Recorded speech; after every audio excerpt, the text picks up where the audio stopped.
SIR ਦੇ ਥੱਲੇ ਇੱਕ ਪਾਸੇ ਵੱਡੀ ਗਿਣਤੀ ਦੇ ਵਿੱਚ ਡਾਇਸਪੋਰਾ ਸਿੱਖਾਂ ਦੀ ਔਰ ਉੱਥੋਂ ਦੇ ਸਿੱਖਾਂ ਦੀਆਂ ਵੀ ਵੋਟਾਂ ਕੱਟੀਆਂ ਜਾਣਗੀਆਂ। ਜਿਵੇਂ ਡੈਮੋਗ੍ਰਾਫੀ ਬਦਲ ਰਹੀ ਹੈ ਔਰ ਜਿਸ ਲੈਵਲ ਤੇ ਹੌਸਲੇ ਇਹਨਾਂ ਨੇ ਪ੍ਰਵਾਸੀਆਂ ਦੇ ਵਧਾਏ ਹੋਏ ਨੇ, ਆ 2 ਦਿਨ ਪਹਿਲਾਂ ਖਾਲਸਾ ਕਾਲਜ ਅੰਮ੍ਰਿਤਸਰ ਦੇ ਵਿੱਚ ਕਿਸ ਕਿਸਮ ਦੇ ਨਾਰੇ ਲੱਗ ਰਹੇ ਨੇ, ਉਹਦੀ ਸ਼ਕਲਾਂ ਦੇਖਦੇ ਤੁਹਾਨੂੰ ਲੱਗਦਾ ਹੀ ਨਹੀਂ ਕਿ ਗੁਰੂ ਕੀ ਨਗਰੀ ਅੰਮ੍ਰਿਤਸਰ ਹੈ। ਉਹਨਾਂ ਦੀਆਂ ਵੋਟਾਂ ਐਡ ਕੀਤੀਆਂ ਜਾਣਗੀਆਂ। ਜਿਵੇਂ ਦਲਿਤ ਫੈਕਟਰ ਨੂੰ ਉਭਾਰਨ ਦੀ ਕੋਸ਼ਿਸ਼ ਹੈ, 34-35% ਵੋਟਰ ਪੰਜਾਬ ਦਾ ਦਲਿਤ ਵੋਟਰ ਹੈ। ਹਿੰਦੂ ਵੋਟਰ ਪੰਜਾਬ ਦਾ ਜਿਹੜਾ 13-14% ਹੈ, 117 ਹਲਕਿਆਂ ਚੋਂ ਮੋਸਟਲੀ 18-19 ਹਲਕਿਆਂ ਨੂੰ ਪ੍ਰਭਾਵਿਤ ਕਰਦੇ ਨੇ। ਉਹ ਹਮੇਸ਼ਾ ਉਸ ਧਿਰ ਨਾਲ ਜਾਂਦਾ ਜਿਹੜੀ ਸਿੱਖਾਂ ਨੂੰ ਕੁੱਟ ਝਾੜਦੀ ਹੈ।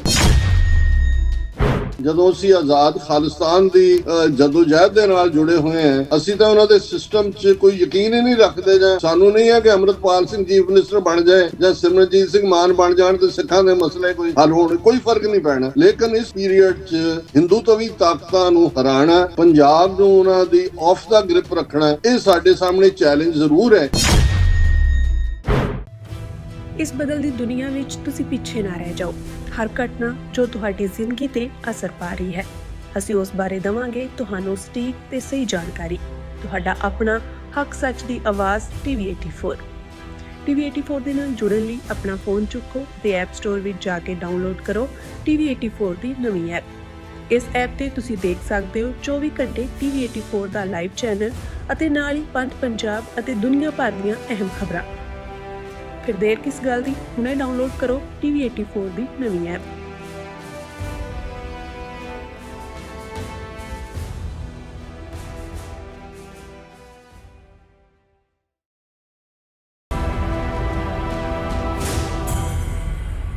ਤੁਸੀਂ ਜਿਵੇਂ ਜਿਹੜੇ ਕਈ ਤਾਕਤਾਂ ਜਿਹੜੀਆਂ ਆ, ਜੇ ਅਸੀਂ ਹੁਣ ਭਾਰਤ ਤੋਂ ਬਾਹਰਲੇ ਖਿੱਤੇ ਤੋਂ ਭਾਰਤ ਦੇ ਅੰਦਰ ਵੱਲ ਨੂੰ ਥੋੜਾ ਜਿਹਾ ਝਾਤ ਮਾਰੀਏ ਤਾਂ ਅਸੀਂ ਦੇਖ ਰਹੇ ਹਾਂ ਕਿ ਨਾਰਥ ਈਸਟ ਦੇ ਵਿੱਚ ਲਗਾਤਾਰ ਟਕਰਾਅ ਚੱਲ ਰਿਹਾ ਹੈ, ਜਿਹਦੇ ਬਾਰੇ ਭਾਰਤ ਦੇ ਕਮੈਂਟੇਟਰਸ ਖੁੱਲ੍ਹ ਕੇ ਇਹ ਗੱਲ ਕਹਿ ਰਹੇ ਆ ਕਿ ਜਿਹੜੀਆਂ ਬਾਹਰੀ ਤਾਕਤਾਂ ਨੇ ਉਹ ਉੱਥੇ ਐਕਟਿਵ ਨੇ। ਤੇ ਇਸ ਤੋਂ ਇਲਾਵਾ ਬੰਗਾਲ ਦੇ ਵਿੱਚ ਹੋਵੇ ਚਾਹੇ UP ਦੇ ਵਿੱਚ ਹੋਵੇ, ਜਿਹੜੀ ਪੋਲਰਾਈਜੇਸ਼ਨ ਹਿੰਦੂ ਤੇ ਮੁਸਲਮਾਨ ਦੇ ਦਰਮਿਆਨ ਆ, ਕਿਉਂਕਿ ਮੁਸਲਮਾਨਾਂ ਦੀ ਵੀ ਭਾਰਤ ਦੇ ਵਿੱਚ ਇੱਕ ਬਹੁਤ ਵੱਡੀ ਆਬਾਦੀ ਹੈਗੀ ਆ ਜਿਹੜੀ ਕਿ ਕਿਸੇ ਵੀ ਟਾਈਮ ਇੱਕ ਵੱਡਾ ਚੈਲੰਜ ਦੇ ਸਕਦੀ ਆ। ਤੇ ਉਹਦੇ ਜਿਹੜਾ ਆ ਉਹ ਪੋਲਰਾਈਜੇਸ਼ਨ ਸਾਡੇ ਸਾਹਮਣੇ ਨਜ਼ਰ ਆਉਂਦੀ ਆ। ਇਸ ਤੋਂ ਇਲਾਵਾ ਕਸ਼ਮੀਰ ਜਿਹੜਾ ਕਿ ਹਜੇ ਸਾਨੂੰ ਸ਼ਾਂਤ ਦਿਖ ਰਿਹਾ ਆ, ਪਰ ਜਿਸ ਤਰੀਕੇ ਦੇ ਨਾਲ ਕਸ਼ਮੀਰ ਦੀ ਜਿਹੜੀ ਭਾਵਨਾ ਆ ਜਾਂ ਐਸਪੀਰੇਸ਼ਨ ਆ ਉਹ ਪਿਛਲੇ ਲੰਮੇ ਸਮਿਆਂ ਤੋਂ ਦੁਨੀਆ ਦੇ ਅੱਗੇ ਪ੍ਰਗਟ ਹੋਈ ਆ ਕਿ ਉਹ ਭਾਰਤ ਤੋਂ ਨਾਖੁਸ਼ ਨੇ, ਭਾਰਤ ਤੋਂ ਵੱਖ ਹੋਣਾ ਚਾਹੁੰਦੇ ਆ। ਤੇ ਹੁਣ ਜੇ ਕਿਤੇ ਭਾਰਤ ਕਮਜ਼ੋਰ ਹੁੰਦਾ ਤਾਂ ਉੱਧਰੋਂ ਵੀ ਕੋਈ ਵੱਡਾ ਜਿਹੜਾ ਅਸੀਂ ਕਹਿ ਸਕਦੇ ਹਾਂ ਕਿ ਸੈਲਾਬ ਆਉਣ ਦੀਆਂ ਸੰਭਾਵਨਾਵਾਂ ਬਹੁਤ ਜ਼ਿਆਦਾ ਨੇ। ਤੇ ਫਿਰ ਪੰਜਾਬ ਦੀ ਗੱਲ ਆ, ਤੇ ਪੰਜਾਬ ਦੇ ਵਿੱਚ ਕਿਸਾਨ ਸੰਘਰਸ਼ ਤੋਂ ਬਾਅਦ ਲਗਾਤਾਰ ਇਹ ਜਿਹੜੀ ਐਸਪੀਰੇਸ਼ਨ ਆ ਸਿੱਖਾਂ ਦੀ, ਉਹ ਡਾਇਸਪੋਰਾ ਦੇ ਵਿੱਚ ਖਾਲਿਸਤਾਨ ਰੈਫਰੈਂਡਮ ਦੇ ਰਾਹੀਂ, ਵੱਖ-ਵੱਖ ਪ੍ਰੋਟੈਸਟਾਂ ਦੇ ਰਾਹੀਂ, ਤੇ ਭਾਰਤ ਦਾ ਜਿਹੜਾ ਡਰ ਆ ਸਿੱਖ ਮਸਲੇ ਨੂੰ ਲੈ ਕੇ ਕਿ ਸਾਰੀ ਫੋਰਨ ਪੋਲਿਸੀ ਜਿਹੜੀ ਆ ਉਹ ਕੰਸਨਟਰੇਟ ਕੀਤੀ ਪਈ ਆ ਸਿੱਖ ਇਸ਼ੂ ਦੇ ਉੱਤੇ। ਤਾਂ ਇਹਨਾਂ ਸਾਰੀਆਂ ਸਿਚੁਏਸ਼ਨਸ ਦੇ ਵਿੱਚੋਂ ਜਦੋਂ ਅਸੀਂ ਇਹ ਗੱਲ ਕੀਤੀ ਹੈ ਡਾਕਟਰ ਸਾਹਿਬ ਕਿ ਭਾਰਤ ਇਸ ਟਾਈਮ ਬੜਾ ਫ੍ਰੈਜਾਈਲ ਸਿਚੁਏਸ਼ਨ ਦੇ ਵਿੱਚ ਆ, ਇਹ ਕਮਜ਼ੋਰ ਹਾਲਾਤਾਂ 'ਚ, ਹੁਣ ਮੈਨੂੰ ਉਹ ਗੱਲ ਯਾਦ ਆ ਜਾਂਦੀ ਆ ਕਿ ਜਦੋਂ ਕਦੇ 1947 ਤੋਂ ਪਹਿਲਾਂ ਜਦੋਂ ਭਾਰਤ ਨਹੀਂ ਸੀ ਏਦਾਂ ਹੋਂਦ 'ਚ ਆਇਆ, ਪਰ ਜਿਹੜਾ ਹਿੰਦੂ ਜਿਹੜੀ ਕੌਮ ਆ, ਜਿਹੜੀ ਉਹਨਾਂ ਦੀ ਲੀਡਰਸ਼ਿਪ ਸੀ ਨਹਿਰੂ ਦੇ ਰੂਪ 'ਚ, ਗਾਂਧੀ ਦੇ ਰੂਪ 'ਚ, ਉਹ ਜਦੋਂ ਫ੍ਰੈਜਾਈਲ ਸਿਚੁਏਸ਼ਨ 'ਚ ਸੀ ਤਾਂ ਉਹਨਾਂ ਨੇ ਸਿੱਖਾਂ ਨੂੰ ਆਪਣੇ ਨਾਲ ਗੰਢਣ ਦੇ ਲਈ ਸਿੱਖਾਂ ਦੇ ਨਾਲ ਬੜੇ ਵੱਡੇ ਜਿਹੜੇ ਵਾਅਦੇ ਕੀਤੇ। ਤੇ ਜਦੋਂ 1947 ਤੋਂ ਬਾਅਦ ਉਹ ਇੱਕ ਵਾਰ ਫੇਰ ਇੱਕ ਸਟਰੋਂਗ ਸੋਲਿਡ ਪੋਜੀਸ਼ਨ 'ਚ ਆਏ ਤਾਂ ਫਿਰ ਅਸੀਂ ਉਹ ਨਹਿਰੂ ਦੀ ਜਿਹੜੀ ਗੱਲਬਾਤ ਹਮੇਸ਼ਾ ਕੋਟ ਕਰਦੇ ਹਾਂ ਕਿ ਉਹ ਬਾਤ ਹੋਰ ਸੀ, ਅਬ ਬਾਤ ਹੋਰ ਹੈ। ਤਾਂ ਅੱਜ ਦੇ ਸਮੇਂ 'ਚ ਅਸੀਂ ਦੇਖ ਰਹੇ ਹਾਂ ਕਿ ਕਈ ਜਿਹੜੀਆਂ ਸਿੱਖ ਸੰਸਥਾਵਾਂ ਧਾਰਮਿਕ ਨੇ, ਚਾਹੇ ਉਹ ਸੋਸ਼ਲ ਹੋਣ, ਮਤਲਬ ਉਹਨਾਂ ਦੇ ਆਗੂ ਜਿਹੜੇ ਆ ਉਹ ਭਾਜਪਾ ਜਿਹੜੀ ਇਸ ਟਾਈਮ ਇੰਡੀਅਨ ਸਟੇਟ ਨੂੰ ਰਿਪਰੈਜ਼ੈਂਟ ਕਰ ਰਹੀ ਆ ਉਹਦੇ ਨਾਲ ਸਾਨੂੰ ਅਲਾਇੰਸ 'ਚ ਨਜ਼ਰ ਆਉਂਦੇ ਆ। ਬਲਕਿ ਇਹ ਪ੍ਰਭਾਵ ਸਿਰਜਣ ਦੀ ਕੋਸ਼ਿਸ਼ ਕੀਤੀ ਜਾ ਰਹੀ ਹੈ ਕਿ ਸਿੱਖ ਜਿਹੜੇ ਆ ਉਹ ਬਹੁਤ ਖੁਸ਼ ਨੇ ਭਾਜਪਾ ਦੀ ਇਸ ਰਜੀਮ ਤੋਂ, ਇਸ ਸਰਕਾਰ ਤੋਂ। ਤੇ ਇਸ ਤੋਂ ਇਲਾਵਾ ਜਿਹੜਾ ਪੰਜਾਬ ਦੇ ਵਿੱਚ ਅਕਾਲੀ ਦਲ ਜਿਵੇਂ ਪਹਿਲਾਂ ਆਪਣੇ ਨਾਲ ਜੋੜ ਕੇ ਹੀ ਬਾਅਦ ਚੋਂ ਬਾਦਲ ਦੇ ਰਾਹੀਂ ਅਕਾਲੀ ਦਲ ਨੂੰ ਖਤਮ ਕੀਤਾ ਗਿਆ, ਤੇ ਫਿਰ ਉਹਦੀ ਥਾਂ ਦੇ ਉੱਤੇ ਜਿਹੜੀ ਪੰਜਾਬ ਦੀ ਪੋਲਿਟਿਕਸ ਅਸਾਰੀ ਜਾ ਰਹੀ ਆ, ਉਹਦੇ ਵਿੱਚ ਵੀ ਰੋਜ਼ ਅਸੀਂ ਦੇਖ ਰਹੇ ਹਾਂ ਕਿ ਮਤਲਬ ਇਹ ਹੁਣ ਗਰਾਊਂਡ ਦੀ ਰਿਪੋਰਟ ਆ ਕਿ ਇਹ ਸ਼ੰਕੇ ਪੈਦਾ ਕੀਤੇ ਜਾ ਰਹੇ ਆ ਕਿ ਇੱਕ ਵੱਡਾ ਤਬਕਾ ਜਿਹੜੇ ਉਹ ਸਿੱਖ ਚਿਹਰੇ ਜਿਹੜੇ ਸੱਤਾ ਦੇ ਲਾਲਸੀ ਨੇ, ਜਿਨ੍ਹਾਂ ਨੂੰ ਸੱਤਾ ਦੀ ਲਾਲਸਾ ਆ, ਉਹ ਭਾਜਪਾ ਦੀ ਗੋਦੀ ਵਿੱਚ ਬੈਠਣ ਨੂੰ ਤਿਆਰ ਹੋਏ ਬੈਠੇ ਆ ਤੇ ਉਹਨਾਂ ਨੂੰ ਭਾਜਪਾ ਵਰਤਣ ਦੀ ਕੋਸ਼ਿਸ਼ ਕਰ ਰਹੀ ਆ ਤੇ ਉਹਨਾਂ ਦੇ ਰਾਹੀਂ ਪੰਜਾਬ ਦੀ ਜਿਹੜੀ ਪੋਲਿਟਿਕਸ ਆ ਉਹਦੇ ਤੇ ਕਬਜ਼ਾ ਕਰਨ ਦੀ ਕੋਸ਼ਿਸ਼ ਆ। ਕਿ ਮੈਂ ਸਿੱਧੇ ਸ਼ਬਦਾਂ 'ਚ ਕਹਾ ਤਾਂ ਸਿੱਖਾਂ ਨੂੰ ਇੱਕ ਵਾਰ ਫੇਰ ਜਿਵੇਂ ਨਹਿਰੂ ਤੇ ਗਾਂਧੀ ਨੇ ਕਿਸੇ ਟਾਈਮ ਆਪਣੇ ਨਾਲ ਗੰਢਿਆ ਸੀ, ਕਿ ਉਸ ਤਰੀਕੇ ਦੇ ਨਾਲ ਇੱਕ ਵਾਰ ਫੇਰ ਜਿਹੜੀ ਇੰਡੀਅਨ ਹਿੰਦੂਤਵੀ ਸਟੇਟ ਆ ਉਹ ਸਿੱਖਾਂ ਨੂੰ, ਕਮਜ਼ੋਰ ਸਿੱਖਾਂ ਦੇ ਰਾਹੀਂ ਆਪਣੇ ਨਾਲ ਗੰਢਣ ਦੀ ਕੋਸ਼ਿਸ਼ ਕਰ ਰਹੀ ਆ। ਤਾਂ ਇਸ ਸਮੇਂ ਤੁਸੀਂ ਕੀ ਸਿੱਖਾਂ ਨੂੰ ਮੈਸੇਜ ਦੇਣਾ ਚਾਹੁੰਦੇ ਹੋ? ਕੀ ਮਤਲਬ ਸਿੱਖ ਕਿਵੇਂ ਇਹਨਾਂ ਹਾਲਾਤਾਂ ਨੂੰ ਸਮਝਣ ਤਾਂ ਕਿ ਜਿਹੜਾ ਮਤਲਬ ਸਿੱਖਾਂ ਦੇ ਲਈ ਫਰੂਟਫੁਲ ਟਾਈਮ ਅਸੀਂ ਕਹਿ ਸਕਦੇ ਹਾਂ ਕਿ ਜਦੋਂ ਜਿਵੇਂ 18ਵੀਂ ਸਦੀ ਦੇ ਹਾਲਾਤ ਬਣੇ ਸੀ ਮੁਗਲ ਸਾਮਰਾਜ ਦੇ ਤੇ ਅਫਗਾਨ ਹਕੂਮਤ ਦੇ ਦਰਮਿਆਨ ਟਕਰਾਅ ਦੇ ਨਾਲ, ਉਦੋਂ ਸਿੱਖਾਂ ਨੇ ਉਸ ਸਮੇਂ ਨੂੰ ਬੜਾ ਸਹੀ ਤਰੀਕੇ ਨਾਲ ਵਰਤਿਆ ਤੇ ਆਪਣਾ ਰਾਜ ਸਥਾਪਿਤ ਕੀਤਾ ਸੀ। ਪਰ ਅੱਜ ਦੇ ਸਮੇਂ 'ਚ ਸਿੱਖ ਕਿਵੇਂ ਉਹਨਾਂ ਸਿੱਖਾਂ ਵਰਗੇ ਸਿਆਣੇ ਹੋ ਸਕਦੇ ਆ? ਦੇਖੋ, ਤੁਸੀਂ ਬੜਾ ਬ੍ਰੌਡਰ ਇਸ ਸਾਰੇ ਕੰਟੈਕਸਟ ਨੂੰ ਬਿਆਨਿਆ। ਇੱਕ ਤਾਂ ਵਿਦ ਇਨ ਇੰਡੀਆ ਜਿਹੜਾ ਇੰਟਰਨਲ ਡਾਈਸੈਂਟ ਜਿਹੜਾ ਕਿਸੇ ਵੇਲੇ ਵੀ ਇੱਕ ਵੋਲਕੈਨੋ ਦੇ ਰੂਪ ਦੇ ਵਿੱਚ, ਇੱਕ ਜਵਾਲਾਮੁਖੀ ਦੇ ਰੂਪ 'ਚ ਸਾਹਮਣੇ ਆ ਸਕਦਾ, ਤੁਸੀਂ ਉਸ ਵੱਲ ਵੀ ਇਸ਼ਾਰਾ ਕੀਤਾ। ਨਾਰਥ ਈਸਟ ਆਲਮੋਸਟ ਖਾਸ ਤੌਰ ਤੇ ਜਦੋਂ ਅਸੀਂ ਮਨੀਪੁਰ ਦੇ ਹਵਾਲੇ ਨਾਲ ਦੇਖਦੇ ਹਾਂ ਜਾਂ ਨਾਗਿਆਂ ਦੇ ਨਾਲ ਵੀ ਜਿਹੜੀ ਇਹਨਾਂ ਦੀ ਟਰੂਸ ਸੀ ਉਹ ਵੀ ਕਿਸੇ ਕੰਢੇ ਇਹਨਾਂ ਨੇ ਨਹੀਂ ਲਾਈ। ਸੋ ਉਹ ਆਲਰੇਡੀ, ਕਿਉਂਕਿ ਉਹਨਾਂ ਦਾ ਜਿਹੜੇ ਨਾਰਥ ਈਸਟ ਦੇ ਕਬੀਲਾ ਸੁਸਾਇਟੀ ਵਾਲੇ ਲੋਕ ਨੇ ਮੰਗਲੋਇਡ ਓਰੀਜਨ ਦੇ, ਉਹਨਾਂ ਦਾ ਜਿਹੜਾ ਮੁੱਖ ਧਾਰਾ ਭਾਰਤ ਦਾ ਹਿੰਦੂ ਨਾਰਥ ਹੈ ਉਹਦੇ ਨਾਲ ਕੋਈ ਲਾਗਾ ਦੇਗਾ ਨਹੀਂ ਹੈ। ਸੋ ਉਹ ਕਿਸੇ ਵੇਲੇ ਵੀ ਫਲੇਅਰ ਅਪ ਹੋ ਸਕਦੇ ਨੇ। ਸਾਊਥ ਦੀਆਂ ਸਟੇਟਾਂ 'ਚ ਅਸੀਂ ਦੇਖਦੇ ਹਾਂ, ਬੇਸ਼ੱਕ ਤਮਿਲਨਾਡੂ ਦੇ ਵਿੱਚ ਮਿਸਟਰ ਵਿਜੇ ਦੀ ਪਾਰਟੀ ਦਾ ਆਣਾ, ਇਹ ਲੱਗਦਾ ਹੈ ਕਿ ਵੀ ਸ਼ਾਇਦ ਡ੍ਰੈਵਿਡਨ ਜਿਹੜੀ ਆਈਡੈਂਟਿਟੀ ਦਾ ਪਾਰਟ ਸੀ, ਡੀਐਮਕੇ ਜਾਂ ਅੰਨਾ ਡੀਐਮਕੇ, ਉਸ ਤੋਂ ਅੱਡ ਕੋਈ ਨਵਾਂ ਬਿਰਤਾਂਤ ਸਿਰਜਣ ਦੀ ਲਾਈਨ ਹੈ।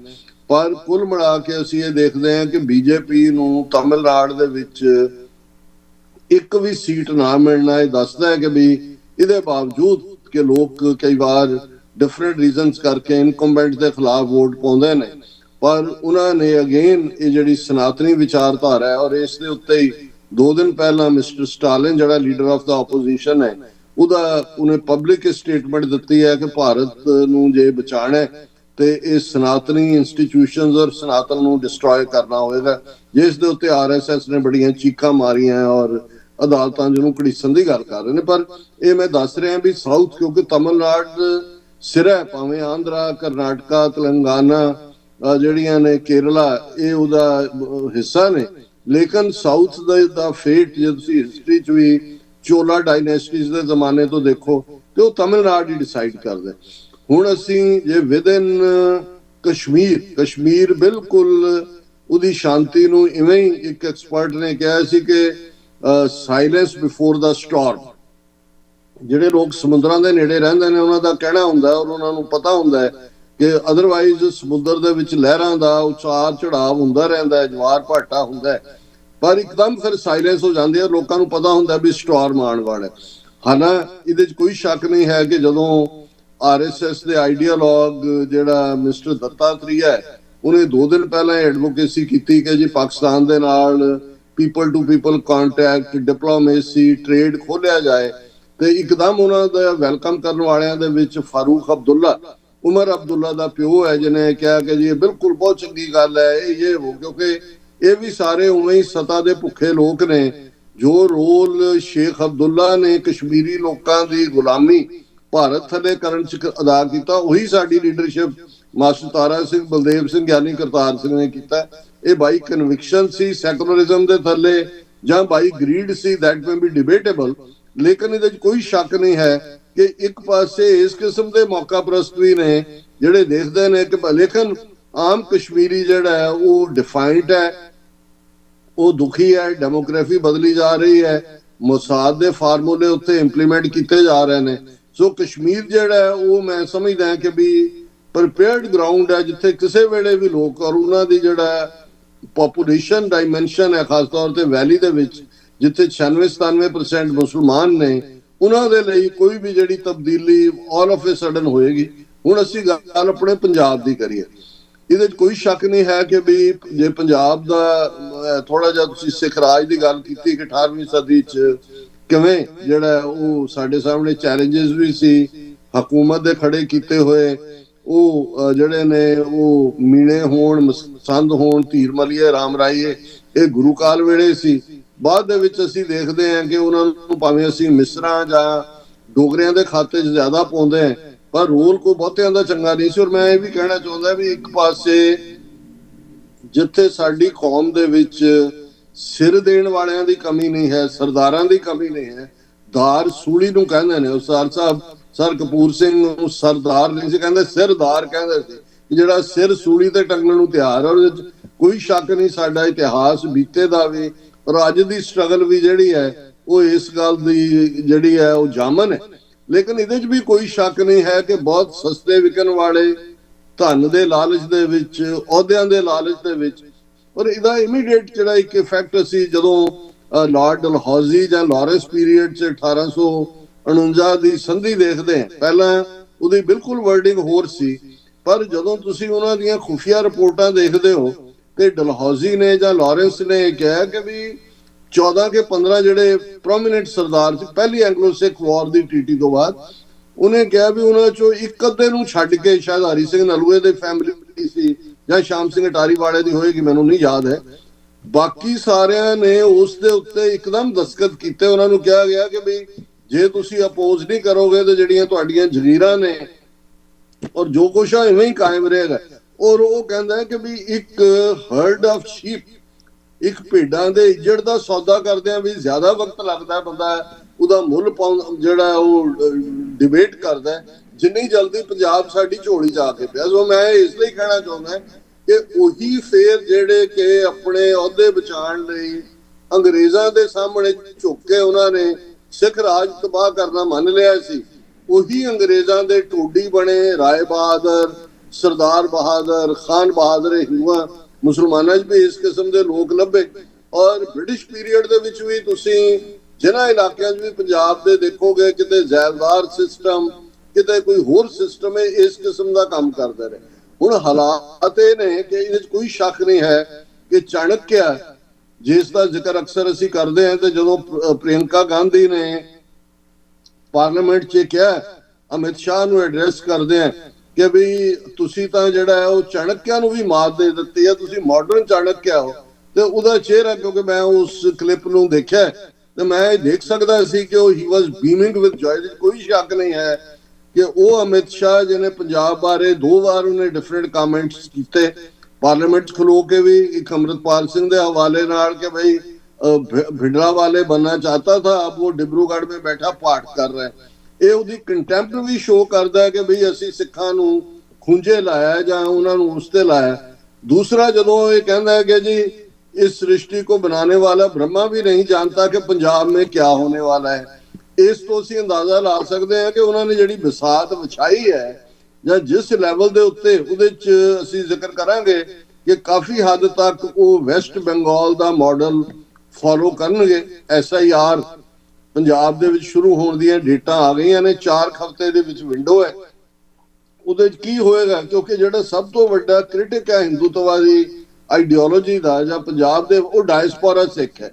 ਔਰ ਇਹਦੇ 'ਚ ਕੋਈ ਸ਼ੱਕ ਨਹੀਂ ਹੈ ਕਿ ਬਹੁਤ ਸਾਰੇ ਡਾਇਸਪੋਰਾ ਸਿੱਖ ਜਦੋਂ ਵੋਟਾਂ ਦਾ ਪੀਰੀਅਡ ਹੁੰਦਾ ਜਾਂ ਦੂਜਾ ਵਾਪਸ ਜਾਂਦੇ ਨੇ, ਉਹਨਾਂ ਨੇ ਜਿਹੜਾ ਉੱਥੇ ਵੋਟ। ਸੋ ਸਭ ਤੋਂ ਵੱਡਾ, ਜਿਵੇਂ ਬੰਗਾਲ ਦੇ ਵਿੱਚ 91 ਲੱਖ ਵੋਟਾਂ ਕੱਟੀਆਂ ਗਈਆਂ, ਜਿਨ੍ਹਾਂ 'ਚ ਵੱਡੀ ਗਿਣਤੀ ਮਾਈਨੋਰਿਟੀ ਮੁਸਲਮਾਨਾਂ ਦੀ ਜਾਂ ਸ਼ਡਿਊਲ ਕਾਸਟ ਟ੍ਰਾਈਬ, ਜਿਹੜਾ ਉਹਨਾਂ ਨੂੰ ਲੱਗਦਾ ਸੀ ਕਿ ਟ੍ਰੈਡੀਸ਼ਨਲ ਤ੍ਰਿਣਮੂਲ ਕਾਂਗਰਸ ਦਾ ਸਪੋਰਟਰ ਵੋਟਰ ਹੈ। ਸੋ ਮੈਨੂੰ ਇਹ ਲੱਗਦਾ ਹੈ ਵੀ SIR ਦੇ ਥੱਲੇ ਇੱਕ ਪਾਸੇ ਵੱਡੀ ਗਿਣਤੀ ਦੇ ਵਿੱਚ ਡਾਇਸਪੋਰਾ ਸਿੱਖਾਂ ਦੀ ਔਰ ਉੱਥੋਂ ਦੇ ਸਿੱਖਾਂ ਦੀਆਂ ਵੀ ਵੋਟਾਂ ਕੱਟੀਆਂ ਜਾਣਗੀਆਂ।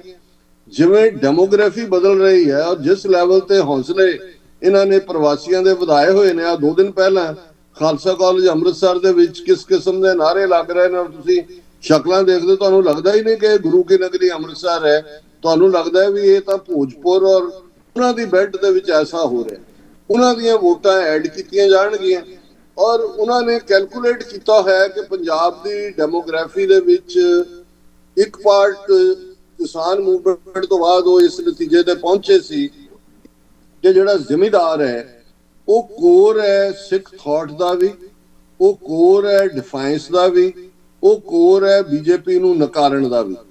ਸੋ ਉਹਨਾਂ ਨੇ ਇਹੀ ਗੱਲ ਹਰਿਆਣੇ ਦੇ ਹਵਾਲੇ ਨਾਲ ਬੀਜੇਪੀ ਨੇ, ਅਦਰਵਾਈਜ਼ ਕੋਈ ਸੋਚ ਵੀ ਨਹੀਂ ਸੀ ਸਕਦਾ ਕਿ ਹਰਿਆਣੇ ਦੇ ਜਾਟ ਡੋਮੀਨੇਟ ਬੈਲਟ ਦੇ ਵਿੱਚ ਕਦੇ ਇਹ ਬਾਣੀਆਂ ਦੀ ਪਾਰਟੀ ਰਾਜ ਕਰ ਸਕੇਗੀ, ਕਿਉਂਕਿ ਸਿੱਖੀ ਨਫ਼ਰਤ ਨਹੀਂ ਸਿਖਾਉਂਦੀ। ਅਸੀਂ ਕਿਸੇ ਪ੍ਰਤੀ ਕੋਈ ਨਫ਼ਰਤ ਦਾ ਬੋਲ ਨਹੀਂ ਬੋਲਦੇ। ਤੁਸੀਂ ਜਾਟਾਂ ਦੇ ਤਾਂ ਉਹਨਾਂ ਦੇ ਡਾਇਲੈਕਟ ਦੇ ਵਿੱਚ ਤੁਸੀਂ ਸੈਂਕੜਿਆਂ ਈਡੀਐਮ ਕੱਢ ਸਕਦੇ ਹੋ, ਜਿਹੜੇ ਬਾਣੀਏ ਦੇ ਲਈ ਔਰ ਇਹਨਾਂ ਦੇ ਲਈ। ਉਹਨਾਂ ਦੇ ਪਿੰਡਾਂ ਦੇ ਵਿੱਚ ਕੋਈ ਮੰਦਿਰ ਨਹੀਂ ਹੁੰਦੇ, ਕੋਈ ਉਹ ਦੇਵਤੇ ਨਹੀਂ ਬਣਾਉਂਦੇ, ਉਹ ਮੰਨਣ ਵਾਲੇ ਹੀ ਨਹੀਂ ਨੇ ਇਹ ਸਾਰੇ ਨੂੰ। ਲੇਕਿਨ ਕਿਵੇਂ ਉਹਨਾਂ ਨੇ ਮਨੋਹਰ ਲਾਲ ਖੱਟੜ ਦੇ ਥੱਲੇ ਔਰ ਹੁਣ ਕਿਸ ਕਿਸਮ ਦਾ ਕੰਟਰੋਲ ਕੀਤਾ, ਉਹੀ ਫਾਰਮੂਲਾ ਜਿਹੜਾ ਉਹਦੇ ਚ ਉਹਨਾਂ ਨੇ ਨੌਨ ਜਾਟ ਜਿਹੜੀਆਂ ਕਮਿਊਨਿਟੀਜ਼ ਸੀ ਉਹਨਾਂ ਨੂੰ ਕੇਟਰ ਵੀ ਕੀਤਾ, ਉਹਨਾਂ ਨੇ ਜਿਹੜਾ ਉਹ ਕੈਜਲ ਵੀ ਕੀਤਾ, ਔਰ ਇਵੈਂਚੁਅਲੀ ਉਹਨਾਂ ਨੂੰ ਜਿਹੜਾ ਜਾਟ ਵੋਟ ਬੈਂਕ ਨੂੰ ਆਈਸੋਲੇਟ ਉਹਨਾਂ ਚ ਥੋੜੇ ਬਹੁਤ ਖਰੀਦ ਲਏ। ਔਰ ਪੰਜਾਬ ਦੇ ਵਿੱਚ ਵੀ ਤੁਸੀਂ ਜੇ ਸਾਰਾ ਪਾਰਟ ਦੇਖੋਗੇ, ਜਿਵੇਂ ਦਲਿਤ ਫੈਕਟਰ ਨੂੰ ਉਭਾਰਨ ਦੀ ਕੋਸ਼ਿਸ਼ ਹੈ। 34-35% ਵੋਟਰ ਪੰਜਾਬ ਦਾ ਦਲਿਤ ਵੋਟਰ ਹੈ। ਹਿੰਦੂ ਵੋਟਰ ਪੰਜਾਬ ਦਾ ਜਿਹੜਾ 13-14% ਹੈ, 117 ਹਲਕਿਆਂ ਚੋਂ ਮੋਸਟਲੀ 18-19 ਹਲਕਿਆਂ ਨੂੰ ਪ੍ਰਭਾਵਿਤ ਕਰਦੇ ਨੇ। ਉਹ ਹਮੇਸ਼ਾ ਉਸ ਧਿਰ ਨਾਲ ਜਾਂਦਾ ਜਿਹੜੀ ਸਿੱਖਾਂ ਨੂੰ ਕੁੱਟ ਝਾੜਦੀ ਹੈ। ਉਹ ਕਾਂਗਰਸੀ ਵੀ ਬਣ ਜਾਂਦੇ ਨੇ, ਉਹ ਬੀਜੇਪੀ ਵਾਲੇ ਵੀ ਬਣ ਜਾਂਦੇ ਨੇ, ਉਹ ਆਮ ਆਦਮੀ ਪਾਰਟੀ ਵੀ ਬਣ ਜਾਂਦੇ ਨੇ। ਔਰ ਪੰਜਾਬ ਦੇ ਵਿੱਚ ਜਿਹੜਾ ਉਹਨਾਂ ਨੇ ਆਲਰੇਡੀ ਇੱਕ ਤਜਰਬਾ ਕਰ ਲਿਆ ਹੋਇਆ ਉਹ ਹੈ ਕਿ ਵੀ ਜਿਹੜੀ ਆਰਐਸਐਸ ਦੀ B team Aam Aadmi party ਹੁਣ ਇਸ ਵੇਲੇ ਪੰਜਾਬ ਦੀ ਸੈਂਟਰਲ ਸਟੇਜ ਦੇ ਉੱਤੇ, ਬੇਸ਼ੱਕ ਕਾਂਗਰਸ ਵੀ ਜਿਹੜੀ ਆ ਹਕੂਮਤ ਕਰਦੀ ਸੀ, ਪਰ ਉਹਦੇ ਚ ਕਿਤੇ ਨਾ ਕਿਤੇ ਸਿੱਖ ਥਾਟ, ਸਿੱਖ ਨੀਤੀਆਂ, ਕਿਤੇ ਨਾ ਕਿਤੇ ਉਹ ਗੁਰਪੁਰਬ ਮਨਾਉਣ ਦੀ ਗੱਲ ਹੋਏ ਜਾਂ ਇੰਡੀਵਿਜੂਅਲ ਪ੍ਰੈਫਰੈਂਸਿਸ ਹੋਣ, ਸਿੱਖ ਵੋਟਰ ਨੂੰ ਪਲੈਕੇਟ ਕਰਨ ਦੇ ਲਈ ਉਹ ਇਸਤੇਮਾਲ ਕਰਦੇ। ਉਹ ਆਲਰੇਡੀ ਕੇਜਰੀਵਾਲ ਦੀ ਲਾਈਨ ਕੀ ਹੈ, ਕਿਸੇ ਨੂੰ ਕੋਈ ਭੁਲੇਖਾ ਨਹੀਂ ਹੈ। ਸੋ ਇਸ ਸਾਰੇ ਦੇ ਚਲਦੇ ਆ ਜਿਹੜੀ ਜ਼ਿਮੀਦਾਰ ਵੋਟ ਕਿੰਨੇ ਪਰਸੈਂਟ ਹੈ, ਕੋਈ 27, ਕੋਈ 28, ਕੋਈ 30 ਕਹਿੰਦਾ, ਮੈਨੂੰ ਨਹੀਂ ਲੱਗਦਾ ਕਿ ਬਈ ਈਵਨ 30 ਤੋਂ ਬਿਯੋਂਡ ਹੋਏਗੀ। ਸੋ ਉਹਦੇ ਚ ਫਰਦਰ, ਕਿਉਂਕਿ ਉਹ ਕੋਰ ਬੈਂਕ ਹੈ, ਲੜਨ ਵਾਲੇ ਵੀ ਨੇ, ਖਰਚ ਕਰਨ ਵਾਲੇ ਵੀ ਨੇ। ਉਹਦੇ ਚ ਹੁਣ ਤੁਸੀਂ 6 ਧਿਰਾਂ ਖੜੀਆਂ ਦੇਖ ਸਕਦੇ ਹੋ। ਉਹਦੇ ਚ ਟ੍ਰੈਡੀਸ਼ਨਲ ਅਕਾਲੀ ਦਲ ਬਾਦਲ ਹੈ, ਉਹਦੇ ਚ ਉਹਦਾ ਇਆਲੀ ਦਾ ਗਰੁੱਪ ਪੁਨਰ ਸੁਰਜੀਤ ਦੇ ਨਾਂ ਥੱਲੇ ਹੈ, ਉਸ ਦੇ ਵਿੱਚ ਵਾਰਿਸ ਪੰਜਾਬ ਦੇ ਹੈ, ਉਹਦੇ ਚ ਸ਼੍ਰੋਮਣੀ ਅਕਾਲੀ ਦਲ ਅੰਮ੍ਰਿਤਸਰ ਹੈ, ਔਰ ਉਹਦੇ ਚ ਦੂਸਰੀਆਂ ਧਿਰਾਂ ਜਿਹੜਾ ਬਾਈਕਾਟ ਕਰਨ ਦੀ ਲਾਈਨ ਰੱਖਦੀਆਂ ਨੇ ਪੰਥਕ ਧਿਰਾਂ ਦਾ। ਔਰ ਇਸ ਤੋਂ ਇਲਾਵਾ ਛੁੱਟ-ਪੁੱਟ ਜਿਹੜੇ ਨੇ ਹੋਰ ਤੁਸੀਂ ਅੰਦਾਜ਼ਾ ਲਾ ਸਕਦੇ ਹੋ। ਹੁਣ ਇਹਨਾਂ ਸਾਰਿਆਂ ਨੂੰ, ਔਰ ਇਸ ਪੀਰੀਅਡ ਚ ਅਸੀਂ ਇਹ ਵੀ ਦੇਖਿਆ, ਪਿਛਲੇ ਪੀਰੀਅਡ ਚ ਕੋਈ ਦਮਾਲੇ ਵਾਲੇ, ਕੋਈ ਹੋਰ ਸਨਾਤਨੀ ਬ੍ਰਾਂਡ ਜਿਹੜੇ ਉਹਨਾਂ ਨੇ ਚਿਹਰੇ ਖੜੇ ਕੀਤੇ ਨੇ, ਪ੍ਰਮੋਟ ਕੀਤੇ ਨੇ। ਔਰ ਜਿਵੇਂ ਦਲਿਤ ਫੈਕਟਰ ਨੂੰ ਜਿੱਤਣ ਦੇ ਲਈ ਖਾਸ ਤੌਰ ਤੇ ਮੋਦੀ ਆਇਆ, ਆਦਮਪੁਰ 에ਅਰਪੋਰਟ ਦਾ ਨਾਮ ਬਦਲਿਆ, ਨਫ਼ਰਤ ਫੈਲਾਈ ਜਾ ਰਹੀ ਹੈ। ਔਰ ਇਸ ਸਾਰੇ ਦੇ ਚਲਦੇ ਆ ਮੈਨੂੰ ਲੱਗਦਾ ਕਿ ਵੀ ਉਹਨਾਂ ਦੀ ਕੋਸ਼ਿਸ਼ ਹੈ ਕਿ ਵੀ ਉਹਨਾਂ ਦੇ ਅਸ਼ਵਮੇਘ ਯੱਗ ਦਾ ਘੋੜਾ ਜਿਹੜਾ ਮਮਤਾ ਬੈਨਰਜੀ ਨੇ ਵੀ ਰੋਕਿਆ ਸੀ, ਕਿੰਨੀ ਦੇਰ 3 ਟਰਮਸ ਰੋਕੀ ਰੱਖਿਆ, ਪਰ ਅੱਜ ਇੱਕ ਸਿਰੇ ਤੋਂ ਦੂਸਰੇ ਸਿਰੇ ਤੱਕ ਉਹਨਾਂ ਨੇ ਹਿੰਦੂਤਵਾਦੀ ਪਤਾਕਾ ਉੱਥੇ ਫਹਿਰਾ ਦਿੱਤੀ ਹੈ।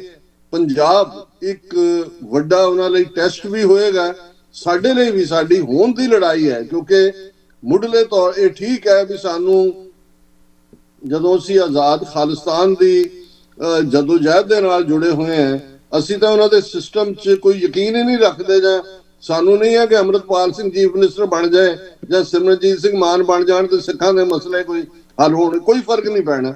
ਲੇਕਿਨ ਇਸ ਪੀਰੀਅਡ 'ਚ ਹਿੰਦੂਤਵੀ ਤਾਕਤਾਂ ਨੂੰ ਹਰਾਣਾ, ਪੰਜਾਬ ਨੂੰ ਉਹਨਾਂ ਦੀ ਆਫ ਦਾ ਗ੍ਰਿਪ ਰੱਖਣਾ, ਇਹ ਸਾਡੇ ਸਾਹਮਣੇ ਚੈਲੰਜ ਜ਼ਰੂਰ ਹੈ।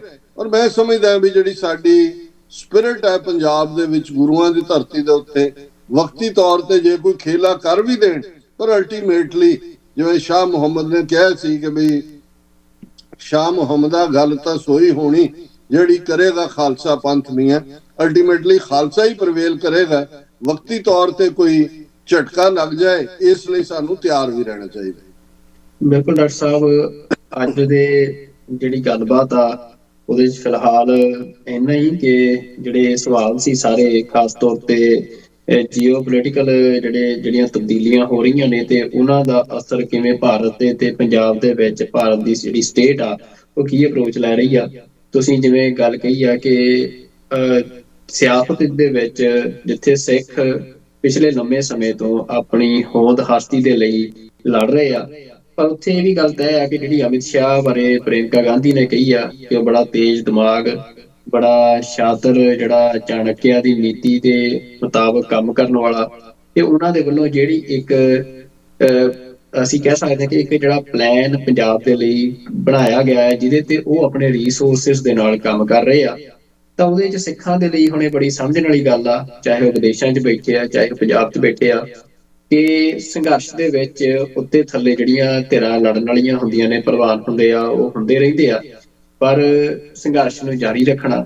ਤੇ ਇੱਕ ਗੱਲ ਜਿਹੜੀ ਸਿੱਖ ਪਿਛਲੇ ਲੰਮੇ ਸਮੇਂ ਤੋਂ ਭਾਰਤ ਦੇ ਵਿੱਚ ਜਿਹੜੀ ਸਮਝਣ 'ਚ ਮੈਨੂੰ ਲੱਗਦਾ ਕਿ ਹੁਣ ਤੱਕ ਕਾਮਯਾਬ ਹੋਏ ਆ, ਕਿ ਭਾਰਤ ਦੇ ਵਿੱਚ ਜੇ ਉਹਨਾਂ ਨੇ ਆਪਣੀ ਹਸਤੀ ਨੂੰ ਕਾਇਮ ਰੱਖਣਾ ਹੈ, ਬਹਾਲ ਰੱਖਣਾ ਹੈ, ਤਾਂ ਉਹਦਾ ਇੱਕੋ ਇੱਕ ਵਸੀਲਾ ਸੰਘਰਸ਼ ਆ। ਤੇ ਉਹਦੇ ਉੱਤੇ ਮੋਹਰ ਜਿਹੜੀ ਆ ਉਹ ਕਿਸਾਨ ਸੰਘਰਸ਼ ਨੇ ਲਾਈ ਆ ਕਿ ਕਿਸਾਨ ਸੰਘਰਸ਼ ਜਿਹੜਾ ਆ ਉਹ ਪੰਜਾਬ ਦੇ ਵਿੱਚ ਭਾਵੇਂ ਸਰਕਾਰ ਨੇ ਜਿਹੜੇ ਉਹ ਬਿੱਲ ਸੀ, ਕਾਨੂੰਨ ਸੀ, ਉਹਨਾਂ ਦੇ ਖਿਲਾਫ ਵਿਧਾਨ ਸਭਾ ਦੇ ਵਿੱਚ ਬਿੱਲ ਵੀ ਬਣਾ ਕੇ ਪੇਸ਼ ਕਰਤਾ ਸੀ, ਪਰ ਪੰਜਾਬ ਸਰਕਾਰ ਦੇ ਫੈਸਲੇ ਦੇ ਨਾਲ ਉਹ ਕਾਨੂੰਨ ਰੱਦ ਨਹੀਂ ਸੀ ਹੋਏ। ਉਹ ਕਾਨੂੰਨ ਜੇ ਰੱਦ ਹੋਏ ਸੀ ਤਾਂ ਉਹ ਪੰਜਾਬ ਦੇ ਲੋਕਾਂ ਦੇ ਸੰਘਰਸ਼ ਨਾਲ ਹੋਏ ਸੀ। ਤੇ ਸਰਕਾਰ ਕੋਈ ਵੀ ਆਪਣੀ ਜਿਹੜੀ ਸਾਜ਼ਿਸ਼ ਆ ਪੰਜਾਬ ਦੇ ਵਿੱਚ ਉਹ ਲਾਗੂ ਕਰ ਦੇਵੇ, ਪਰ ਜੇ ਪੰਜਾਬ ਦੇ ਲੋਕ ਸੰਘਰਸ਼ ਦਾ ਰਾਹ ਫੜਨਗੇ ਤਾਂ ਜਿਹੜਾ ਪੰਜਾਬ ਦਾ ਮਾਣ ਆ, ਪੰਜਾਬ ਦੀ ਜਿਹੜੀ ਹੋਂਦ ਹਸਤੀ ਆ, ਉਹ ਉਵੇਂ ਹੀ ਕਾਇਮ ਰਹੇਗੀ, ਜਿਹਦੇ ਬਾਰੇ ਪ੍ਰੋਫੈਸਰ ਪੂਰਨ ਸਿੰਘ ਨੇ ਕਿਹਾ ਸੀ ਕਿ ਪੰਜਾਬ ਜਿਉਂਦਾ ਗੁਰਾਂ ਦੇ ਨਾਂ ਤੇ। ਤੇ ਅੱਜ ਦੇ ਪ੍ਰੋਗਰਾਮ ਦੇ ਵਿੱਚ ਫਿਲਹਾਲ ਇੰਨਾ ਹੀ, ਤੇ ਅਗਲੇ ਪ੍ਰੋਗਰਾਮ ਦੇ ਵਿੱਚ ਫਿਰ ਤੁਹਾਡੇ ਨਾਲ ਮੁਲਾਕਾਤ ਹੋਵੇਗੀ। ਉਦੋਂ ਤੱਕ ਤੁਹਾਨੂੰ ਬੇਨਤੀ ਆ ਕਿ TV 84 ਹੱਕ ਸੱਚ ਦੀ ਆਵਾਜ਼, ਤੁਸੀਂ ਤੁਹਾਡੀ ਸਪੋਰਟ ਦੇ ਨਾਲ ਹੀ TV 84 ਜਿਹੜੀਆਂ ਇਹ ਜਾਣਕਾਰੀਆਂ ਨੇ ਤੁਹਾਡੇ ਤੱਕ ਲੈ ਕੇ ਆਉਂਦਾ ਆ। ਤੇ ਤੁਸੀਂ TV 84 ਨੂੰ ਸਪੋਰਟ ਕਰਨ ਦੇ ਲਈ TV 84 ਦੀ ਵੈਬਸਾਈਟ tv84.com ਤੇ ਜਾ ਕੇ ਜਿਹੜਾ ਆਪਣਾ ਦਸਵੰਧ ਦਾ ਡੋਨੇਟ ਬਟਨ ਆ, ਜਿਹੜਾ ਉੱਥੇ ਜਾ ਕੇ ਆਪਣੇ ਕਾਰਡਸ ਦੇ ਰਾਹੀਂ, ਕ੍ਰੈਡਿਟ ਕਾਰਡ, ਡੈਬਿਟ ਕਾਰਡ ਦੇ ਰਾਹੀਂ ਆਪਣਾ ਦਸਵੰਧ ਭੇਜ ਸਕਦੇ ਹੋ। ਇਸ ਤੋਂ ਇਲਾਵਾ ਤੁਸੀਂ ਆਪਣੇ ਚੈੱਕ ਵੀ ਜਿਹੜੇ ਆ ਉਹ ਵੀ TV 84 ਦੇ ਨਿਊਯਾਰਕ ਬੇਸਡ ਐਡਰੈਸ ਦੇ ਉੱਤੇ ਭੇਜ ਕੇ ਆਪਣਾ ਜਿਹੜਾ ਯੋਗਦਾਨ ਆ ਪਾ ਸਕਦੇ ਹੋ। ਤੇ TV 84 ਨੂੰ ਤੁਸੀਂ ਆਪਣੇ ਮੋਬਾਈਲਸ ਦੇ ਵਿੱਚ TV 84 ਦੀਆਂ ਐਪਸ ਜਿਹੜੀਆਂ ਉਹਨਾਂ ਨੂੰ ਜ਼ਰੂਰ ਡਾਊਨਲੋਡ ਕਰੋ, ਚਾਹੇ ਤੁਹਾਡੇ ਕੋਲ ਐਂਡਰੋਇਡ ਫੋਨ ਆ ਚਾਹੇ ਆਈਫੋਨ ਆ। ਐਪ ਸਟੋਰ ਤੇ ਜਾ ਕੇ TV 84 ਸਰਚ ਕਰੋਗੇ ਤਾਂ ਇਹ ਐਪਸ ਤੁਹਾਡੇ ਸਾਹਮਣੇ ਆ ਜਾਣਗੀਆਂ।